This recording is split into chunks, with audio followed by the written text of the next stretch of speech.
Hello students, welcome to the polity sessions.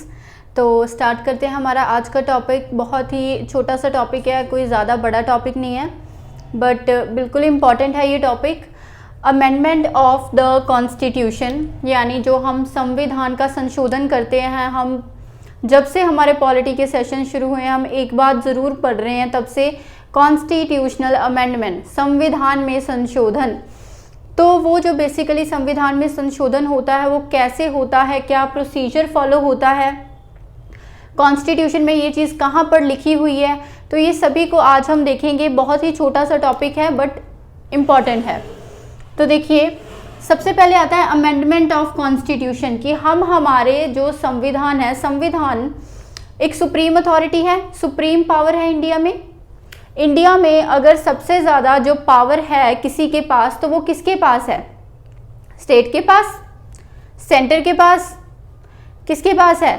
Constitution के पास है। जितने भी नीचे कॉन्स्टिट्यूशनल बॉडीज़ हैं, या फिर सेंटर है, या स्टेट है, या यूनियन टेरिटरीज हैं, वो अपनी पावर्स कहाँ से डिराइव करती हैं? वो अपनी पावर्स कॉन्स्टिट्यूशन से डिराइव करती हैं। तो अगर हमें कॉन्स्टिट्यूशन सबसे सुप्रीम है और बाकी सब चीज़ें उसके नीचे आती हैं, तो अगर कॉन्स्टिट्यूशन में चेंज करना है तो वो पावर किसको दी गई है और कैसे दी गई है, उसको देखते हैं। सबसे पहले हमारा जो कॉन्स्टिट्यूशन है, क्या हम उसमें आसानी से संशोधन कर लेते हैं या उसमें संशोधन करना बहुत डिफ़िकल्ट है? तो देखिए, दोनों ही चीज़ें हैं इंडिया में। अगर आप ब्रिटेन की बात करें तो उनको अगर हम अपने कॉन्स्टिट्यूशन में कोई चेंज करना है तो वो बड़ी आसानी से कर लेते हैं, उनका कॉन्स्टिट्यूशन बहुत फ्लेक्सिबल है।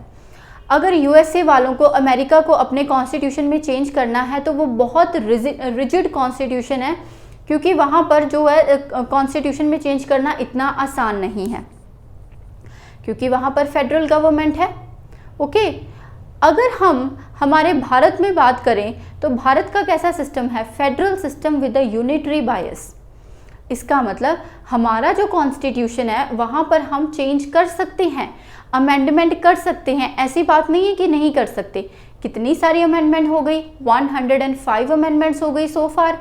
कर सकते हैं, इसका मतलब रिजिड तो नहीं है, नॉन रिजिड है ना। अगर आप ऐसा बोलो कि आप संशोधन कर ही नहीं सकते तो ऐसा तो पॉसिबल नहीं है, रिजिड तो नहीं है।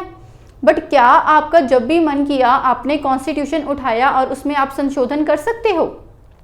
क्या इतना आसान है?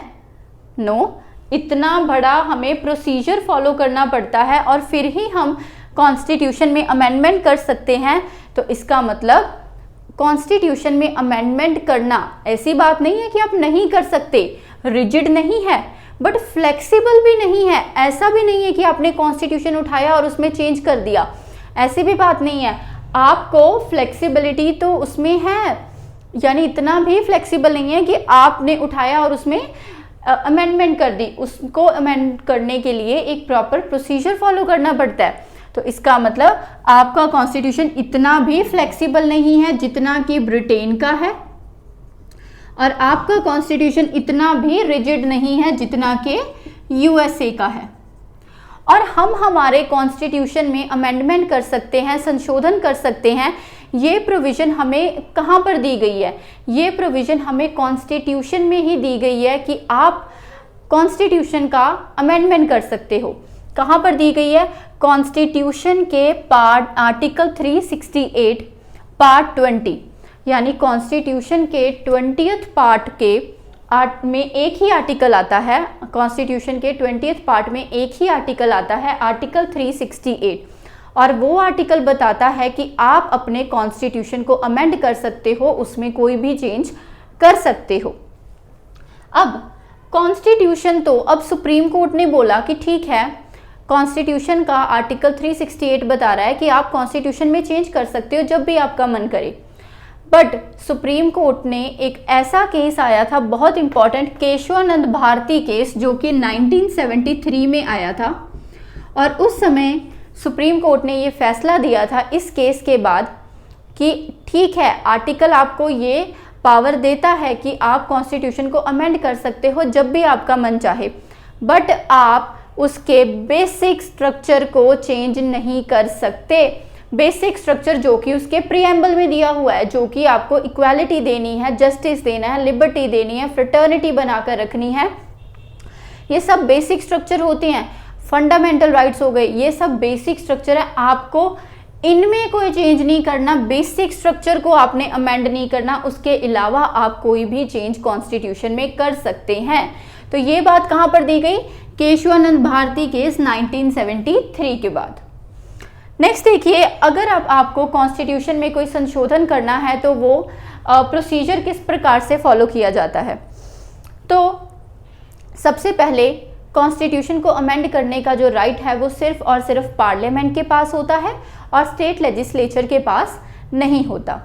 तो जो प्रोसेस की इनिशिएशन होगी, स्टार्टिंग होगी, वो सिर्फ पार्लियामेंट में ही होगी। तो जो प्रोसेस होगी वो कहाँ से स्टार्ट होगी? पार्लियामेंट में इनिशिएट होगी और स्टेट लेजिस्लेचर में नहीं होगी, क्योंकि अमेंड करने की जो पावर है वो किसके पास है? सिर्फ और सिर्फ पार्लियामेंट के पास है। अब पार्लियामेंट में क्या लोकसभा के पास है या राज्यसभा के पास है? लोकसभा में भी इनिशिएट हो सकता है और राज्यसभा में भी हो सकता है, दोनों में हो सकता है। अब वहां पर क्या प्राइवेट मेंबर इनिशिएट करेगा या कोई भी एमपी कर सकता है? तो कोई एमपी भी कर सकता है और प्राइवेट मेंबर भी कर सकता है। तो कहने का मतलब जो कॉन्स्टिट्यूशन को अमेंड करने के लिए जो प्रोसीजर होगा, उसकी जो अमेंडमेंट की जो इनिशिएशन है वो सिर्फ पार्लियामेंट में होगी, स्टेट लेजिस्लेचर में नहीं होगी। पार्लियामेंट के किसी भी घर में हो सकती है, लोकसभा में भी हो सकती है, राज्यसभा में भी हो सकती है। वहाँ पर भी कोई प्राइवेट मेंबर भी कर सकता है उसको इनिशिएट, और कोई जो मिनिस्टर है वो भी इनिशिएट कर सकता है। उसके लिए प्रायर परमिशन ऑफ प्रेसिडेंट नहीं चाहिए होती, यानी प्रेसिडेंट की प्रायर परमिशन की आवश्यकता यहाँ पर नहीं होती। बिना प्रेसिडेंट के प्रायर परमिशन के लोकसभा या राज्यसभा में प्राइवेट मेंबर या मिनिस्टर के द्वारा इनिशिएशन की जा सकती है। नेक्स्ट आता है bill must be passed by the special majority in both the houses. तो लोकसभा और राज्यसभा, अगर मान लीजिए लोकसभा में इनिशिएशन हुई है तो सबसे पहले लोकसभा में स्पेशल मेजॉरिटी से बिल पास होगा। अगर राज्यसभा में इनिशिएशन हुई है तो राज्यसभा में स्पेशल मेजॉरिटी से बिल पास होगा। Then after that in case of disagreement, तो अगर मान लीजिए लोकसभा ने कोई अमेंडमेंट का बिल पास कर दिया और राज्यसभा को वो पसंद नहीं आया, या राज्यसभा ने पास किया लोकसभा को पसंद नहीं आया, तो क्या हो गया? दोनों के बीच में डेडलॉक हो गया। तो अगर बाकी कई केस होते हैं ऐसे, जो आपने पार्लियामेंट के चैप्टर में भी किया होगा, अगर बाकी ऑर्डिनरी बिल होते हैं और लोकसभा और राज्यसभा में किसी बिल को लेकर कोई भी कॉन्फ्लिक्ट आता है तो प्रेसिडेंट दोनों को इकट्ठा बिठा लेता है, जिसको आप जॉइंट सिटिंग बोलते हो। तो जॉइंट सिटिंग की प्रोविज़न आती है, बट ऐसी कोई भी प्रोविज़न कॉन्स्टिट्यूशनल अमेंडमेंट के टाइम नहीं आती। यानी अगर कोई कॉन्स्टिट्यूशन में अमेंडमेंट लोकसभा ने बोल दी और राज्यसभा को पसंद नहीं आई, या राज्यसभा ने बोल दी और लोकसभा को पसंद नहीं आई, तो वो बिल वहीं पर ड्रॉप हो जाएगा। There is no provision for joint sitting and it is very very important. ये सीधा एग्जाम में क्वेश्चन आता है, क्या जॉइंट सिटिंग की प्रोविजन पॉसिबल होती है कॉन्स्टिट्यूशनल अमेंडमेंट के टाइम? तो नहीं होती। अगर कोई भी डिसएग्रीमेंट आ गया लोकसभा और राज्यसभा को के बीच में, कौन से बिल को लेकर? कॉन्स्टिट्यूशनल अमेंडमेंट बिल को लेकर, तो उसमें कोई भी जॉइंट सिटिंग की प्रोविजन नहीं आएगी। नेक्स्ट आता है if bill seeks to amend the federal provision. अब देखो, लोकसभा ने भी स्पेशल मेजॉरिटी से पास कर दिया, राज्यसभा ने भी स्पेशल मेजॉरिटी से पास कर दिया। अब तो कॉन्स्टिट्यूशन में अगर अमेंडमेंट करनी है तो सीधा प्रेसिडेंट के पास जाएगा। बट अगर मान लीजिए उसमें कोई ऐसी प्रोविजन में आपको अमेंडमेंट करनी है, या किसी ऐसी प्रोविजन का आपको अमेंडमेंट करना है जिसमें स्टेट्स भी इन्वॉल्व हैं। फॉर एग्जांपल जैसे जीएसटी का बिल आया था, तो वो क्या करना था? कॉन्स्टिट्यूशन में अमेंडमेंट करनी थी, जीएसटी लागू करवाना था। अब जीएसटी ऐसा तो नहीं है कि अकेला सेंटर में लग गया, वो तो स्टेट्स में भी लागू होता है। तो जीएसटी आना चाहिए या नहीं आना चाहिए, इसके लिए सेंटर को स्टेट से भी पूछना होता है। तो ऐसी प्रोविजन में अगर आपको अमेंडमेंट करनी है जिसमें स्टेट्स का भी इन्वॉल्वमेंट हो, तो वहाँ पे आपको 50% ऑफ स्टेट, यानी टोटल जितनी हमारी स्टेट्स हैं उसकी आधी स्टेट्स कम से कम सिंपल मेजॉरिटी से हमें रेटिफिकेशन दे कि यस हम अग्री हैं, अमेंडमेंट कर दो, तभी ऐसी अमेंडमेंट होगी। देखिए, अगर bill seeks to amend the federal provision, अगर फेडरल प्रोविजन यानी ऐसी प्रोविजन को अमेंड करना है जिसमें स्टेट्स की इन्वॉल्वमेंट होती है, then ratification of half of the states by simple majority is must. Then जितनी हमारी टोटल स्टेट्स हैं उसमें से कम हाफ जो स्टेट्स हैं, आधी स्टेट्स हैं, वो ये बोलें कि यस हमें मंजूर है, आप अमेंडमेंट कर दीजिए। कैसी मेजॉरिटी से? सिंपल मेजॉरिटी से। तो फिर ही वो क्या होगा, वहां पर अमेंडमेंट होगी। अब मान लीजिए लोकसभा ने भी स्पेशल मेजॉरिटी से बिल पास कर दिया, राज्यसभा ने भी बिल पास कर दिया स्पेशल मेजॉरिटी से। उसके बाद अगर स्टेट की इन्वॉल्वमेंट थी किसी प्रोविजन में, तो आधी से ज़्यादा स्टेट ने भी रेटिफाई कर दिया। अब बिल किसके पास जाएगा? नाउ बिल किसके पास जाएगा? प्रेसिडेंट के पास जाएगा। अब नॉर्मल अगर बिल प्रेसिडेंट के पास हो तो प्रेसिडेंट के पास ऑप्शंस होती है, या तो उसके ऊपर असेंट दे दे, अपना सिग्नेचर दे दे, या फिर उसको विथहोल्ड करके रख दे, वहीं पर ख़त्म कर दे बिल को, या फिर बिल को दोबारा से रिटर्न कर दे कि एक बार इसको रिकंसिडर कर लीजिए, कोई चेंज कर लीजिए इसमें। बट अगर कॉन्स्टिट्यूशनल अमेंडमेंट का बिल है तो प्रेसिडेंट के पास कोई भी ऑप्शन नहीं है, प्रेसिडेंट को उसके ऊपर असेंट देना ही पड़ेगा। President must give his assent, ठीक है। कैन नाइदर विदहोल्ड भी नहीं कर सकता, और न रिटर्न फॉर रिकंसिडरेशन, यानी रिकंसिडरेशन के लिए भी नहीं भेज सकते और विदहोल्ड भी नहीं कर सकते, असेंट देना ही देना पड़ेगा। ओके, उसके बाद प्रेसिडेंट ने भी असेंट दे दिया तो बिल क्या हो जाता है? एक्ट बन जाता है और आपका कॉन्स्टिट्यूशन अमेंड हो जाता है। एक बार फिर से आप इसको रिपीट कर लेते हैं। तो अगर कॉन्स्टिट्यूशन में अमेंडमेंट करनी है तो सिर्फ पार्लियामेंट कर सकता है, स्टेट लेजिस्लेचर नहीं कर सकता। पार्लियामेंट में लोकसभा और राज्यसभा दोनों ही इस प्रोसेस की शुरुआत कर सकते हैं, और उसमें भी प्राइवेट मेंबर भी कर सकता है या कोई मिनिस्टर भी शुरुआत कर सकता है। दोनों घरों में ये बिल स्पेशल मेजॉरिटी से पास होगा। अगर किसी ऐसी अगर मान लीजिए दोनों घरों में डेडलॉक आ जाए तो क्या जॉइंट सिटिंग की प्रोविजन यहाँ पर पॉसिबल है? तो नहीं है, यहाँ पर जॉइंट सिटिंग की प्रोविजन पॉसिबल नहीं है। अगर आपने कोई ऐसी प्रोविजन में चेंज करना है या अमेंड करना है जिसमें स्टेट्स की इन्वॉल्वमेंट है, तो वहाँ पर आपको स्टेट्स की भी परमिशन लेनी पड़ेगी कि क्या हम संविधान को चेंज कर दें। तो आधी से ज़्यादा स्टेट्स अगर आपको रेटिफिकेशन दे देती है, ये बोल देती हैं कि अमेंड कर दो, तो आप कर देते हो सिंपल मेजॉरिटी से।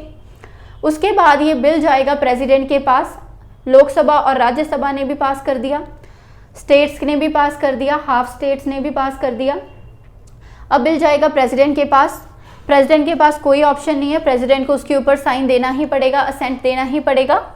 ना तो वो विथहोल्ड कर सकता है, ना ही वो रिकंसिडर कर सकता है। उसके बाद जो बिल है वो क्या बन जाता है? एक्ट बन जाता है, और आपका जो कॉन्स्टिट्यूशन है वो क्या हो जाता है? अमेंड हो जाता है। नेक्स्ट देखिए आगे।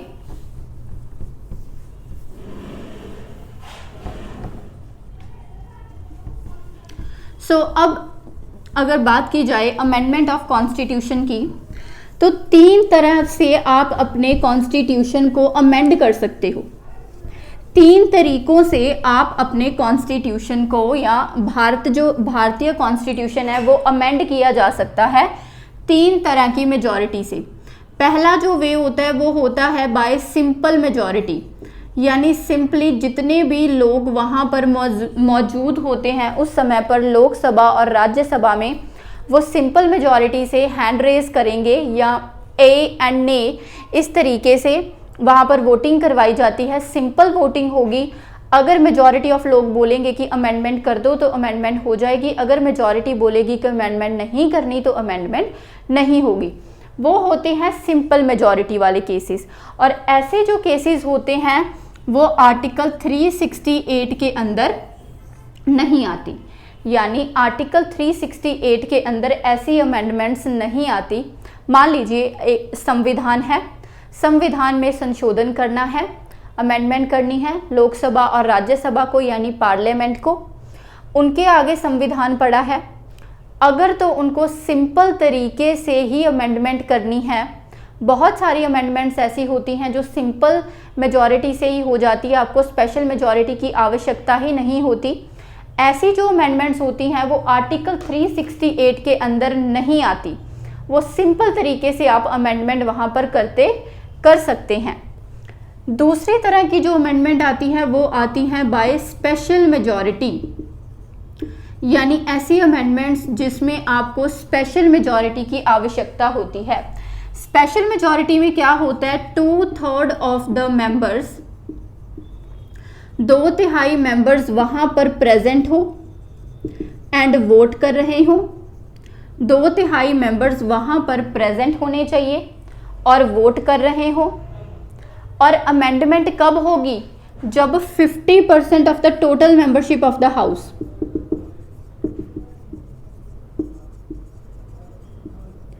Total membership of house. अब टोटल मेंबरशिप में आप क्या गिनते हो, टोटल मेंबरशिप में चाहे कोई एब्सेंट है, चाहे कोई सीट फिल नहीं हुई, तो अगर लोकसभा में टोटल सीट्स 550 हैं, 552 हैं, तो टोटल मेंबरशिप है 552। अगर राज्यसभा में टोटल सीट्स 250 हैं तो टोटल मेंबरशिप है 250। नो मैटर कितनी सीट्स फिल्ड हैं, नो मैटर कितने लोग एब्सेंट हैं, टोटल मेंबरशिप होती है जितनी टोटल सीट्स हैं। अब उसकी जो 50% यानी अगर राज्यसभा में 250 सीट्स हैं तो 125 या 126 मेंबर्स वोट अगर करेंगे कि अमेंडमेंट होनी चाहिए, तभी अमेंडमेंट होगी।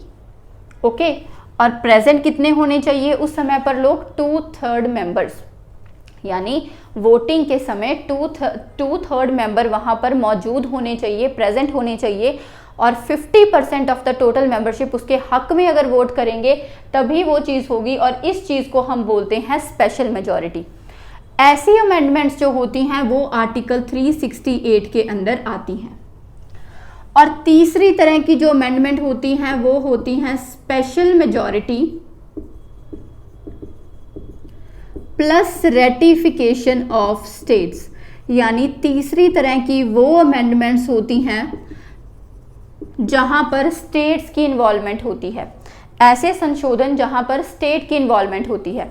तो आपके कॉन्स्टिट्यूशन में अगर आपको अमेंडमेंट करनी है तो वो 3 तरह से हो सकती है। एक तो सिंपल मेजॉरिटी से हो सकती है, कॉन्स्टिट्यूशन उठाया, सिंपल मेजॉरिटी से पार्लियामेंट ने अमेंड कर दिया खुद ही में, तो वो होती है सिंपल मेजॉरिटी से। ये आर्टिकल 368 में नहीं आती, वेरी इंपॉर्टेंट।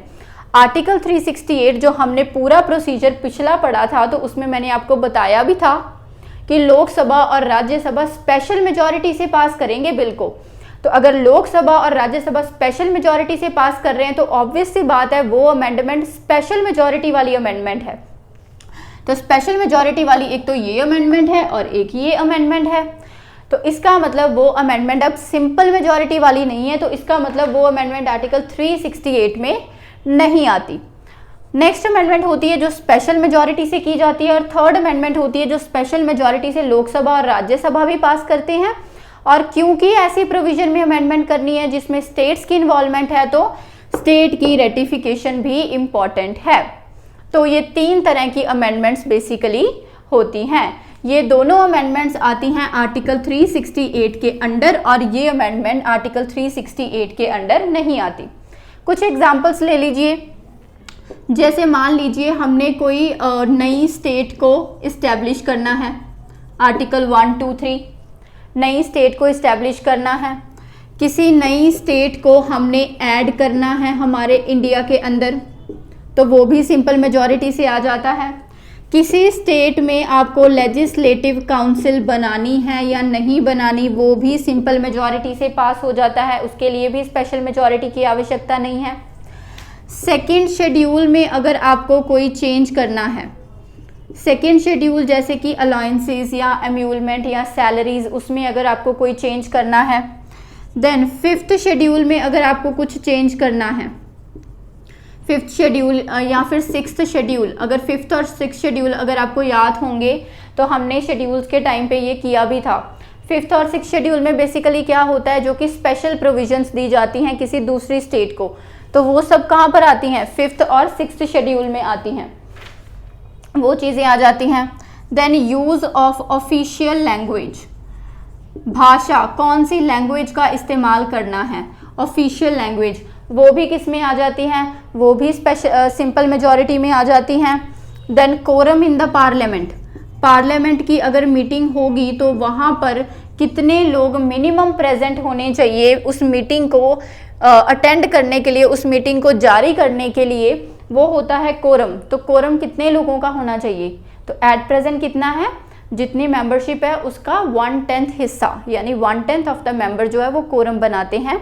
अगर मीटिंग होनी चाहिए तो कम से कम 1/10 मेंबर वहाँ पर प्रेजेंट होने चाहिए। तो ये जो सभी चीज़ें होती हैं और बहुत सारी प्रोविजंस होती हैं, ये कुछ एग्जाम्पल्स थी। यानी ऐसी अगर आपको अमेंडमेंट करने हैं, ऐसे संशोधन करने हैं, इन चीज़ों को अगर आपको चेंज करना है संविधान में जाकर, तो आप सिंपल मेजॉरिटी से कर सकते हो। आपको आर्टिकल 368 की आवश्यकता नहीं है, आपको कोई भी प्रोसीजर फॉलो करने की आवश्यकता नहीं है।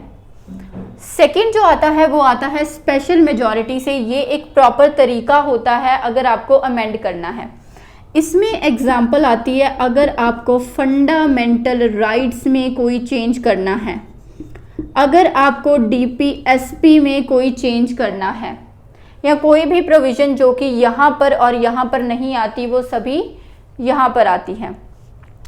अगर आपको फंडामेंटल राइट में चेंज करना है या डीपीएसपी में चेंज करना है तो वो आर्टिकल 368 के अंडर ही करोगे और उसी प्रोसीजर से करोगे, उसी तरीके से, उसी विधि से करोगे जो आपको अभी यहाँ पर एक्सप्लेन की गई थी। तो अगर इनमें चेंजेस करने हैं तो वो कैसे होंगे? स्पेशल मेजॉरिटी से होंगे। 2/3 ऑफ द मेंबर प्रेजेंट होने चाहिए, वोटिंग होनी चाहिए, 50% ऑफ द टोटल मेंबरशिप जो है वो क्या करेंगे? वोट करेंगे उनके हक में।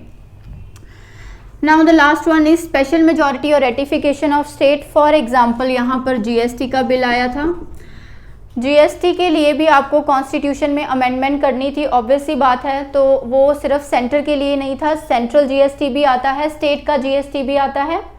सो ऑब्वियसली अगर ऐसा कोई बिल आ रहा है तो उसमें स्टेट्स की इन्वॉल्वमेंट की भी ज़रूरत है, क्योंकि जो रेवेन्यू पहले से आ रहा था, हो सकता है जीएसटी आने के बाद स्टेट्स का वो रेवेन्यू कम हो जाए, हो सकता है स्टेट्स उसके हक में ना हो।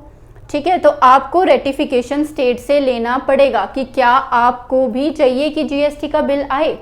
Okay, so second example, suppose election of president, कि अगर आपको प्रेसिडेंट के इलेक्शन करवाने हैं तो ऑब्वियसली उसमें भी स्टेट्स का इन्वॉल्वमेंट होता है। कल को आप कॉन्स्टिट्यूशन को चेंज कर दो, उसमें अमेंडमेंट कर दो और बोल दो कि जो स्टेट्स हैं उसकी इन्वॉल्वमेंट रहेगी नहीं, ओनली जो केवल जो सेंटर है वही प्रेसिडेंट के इलेक्शन में पार्ट लेगा, तो ये भी क्या होगा? अनकॉन्स्टिट्यूशनल होगा। तो ऐसा भी अगर आपको कुछ करना है तो आपको स्टेट्स की परमिशन लेनी पड़ेगी। फाइन। 7th शेड्यूल में अगर आपको चेंज करना है तो जब शेड्यूल्स का हमने स्टडी किया था तो उस समय मैंने आपको करवाया था कि 7th शेड्यूल में क्या होता है? लिस्ट होती हैं, ऐसे सब्जेक्ट होते हैं सेंटर में, ऐसे सब्जेक्ट होते हैं सेंट्रल लिस्ट में सब्जेक्ट होते हैं लिस्ट 1 में, जहाँ पर वही सब्जेक्ट आते हैं जहाँ पर कि सेंटर लॉज बना सकती है। लिस्ट 2 होती है ऐसे सब्जेक्ट जिसके ऊपर स्टेट लॉ बना सकती है। लिस्ट 3 होती है ऐसे सब्जेक्ट जिसके ऊपर सेंटर और स्टेट दोनों ही लॉ बना सकते हैं। तो जो 7th शेड्यूल में अगर आपको चेंज करना है तो 7th शेड्यूल बेसिकली क्या है? डिस्ट्रीब्यूशन ऑफ पावर है, कौन सी पावर सेंटर के पास है, कौन सी पावर स्टेट के पास है। तो अगर आपको इसमें कोई चेंज करना है डिस्ट्रीब्यूशन ऑफ पावर के बीच में, तो उसमें भी आपको स्टेट की परमिशन लेनी पड़ेगी, है ना, कि स्टेट की परमिशन तो इसमें चाहिए कि हम पावर्स को चेंज कर रहे हैं, आपकी जो स्टेट की पावर है वो सेंटर के पास आएगी, या स्टेट को और पावर्स दी जा रही हैं तो वहाँ पर भी इनसे परमिशन लेनी पड़ेगी। 4th आता है ऑफ आर्टिकल 368 इटसेल्फ। मान लीजिए अब आर्टिकल 368 क्या बताता है कि पार्लियामेंट के पास है पावर, पार्लियामेंट के पास है पावर कॉन्स्टिट्यूशन को अमेंड करने की, और प्रोसीजर क्या है अमेंडमेंट का वो भी आर्टिकल 368 में है। कल को आपने आर्टिकल 368 को ही चेंज करना है, कल को आपने 368 में ये चेंज करना है कि स्टेट्स की रेटिफिकेशन की आवश्यकता ही नहीं है, तो उसमें भी आपको स्टेट से परमिशन लेनी पड़ेगी। तो इसका मतलब अगर आपको आर्टिकल 368 में ही चेंज करना है, कोई अमेंडमेंट करनी है, तो वो भी आपको स्टेट से रेटिफिकेशन लेनी पड़ेगी। तो ये बेसिकली कुछ एग्जांपल्स थे, इतना इसमें कुछ खास नहीं था, बट हाँ कई बार आपसे ये भी पूछा जा सकता है। आपको पता होना चाहिए कि जो अमेंडमेंट है वो 3 तरीके से होती हैं, एक सिंपल मेजॉरिटी से, एक स्पेशल मेजॉरिटी से और एक special majority plus ratification of the states. जो सिंपल मेजॉरिटी से हो जाती हैं वो 368 में नहीं आती, बाकी दोनों 368 में आती हैं। यहाँ पे स्टेट की रेटिफिकेशन की आवश्यकता नहीं होती, यहाँ पर होती है, क्योंकि यहाँ पर ऐसे एग्जाम्पल्स आती हैं, ऐसे केसेस आते हैं जिनमें अगर आप चेंज करोगे तो स्टेट्स के ऊपर इफेक्ट होगा, स्टेट्स के ऊपर असर होगा, तो स्टेट की परमिशन मस्ट है। ओके, तो इसमें ये कुछ लॉज हैं, ये कुछ एग्जाम्पल्स हैं, और इसमें ये एग्जाम्पल्स और इसमें ये है। तो इसका स्क्रीनशॉट ले लीजिए।